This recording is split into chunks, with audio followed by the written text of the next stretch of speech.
Hii haijaisha kabisa. Mechi ijayo wanacheza na Stade Malien.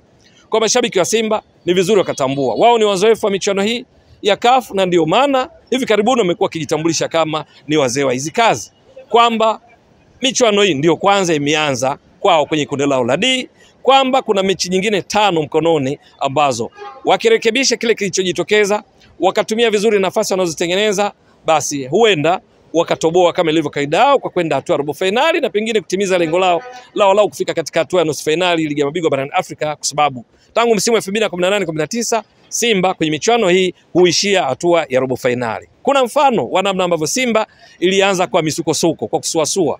Ni msimu wa 2022-23 Simba katika kundi lake ikiwa na Horoya, ikiwa na Vipers ya Uganda, Horoya ya Guinea, ikiwa na Raja Casablanca ya Morocco. Mechi ya kwanza wakicheza ugenini kule Guinea dhidi ya Horoya, Simba walipoteza kwa bao 1-0.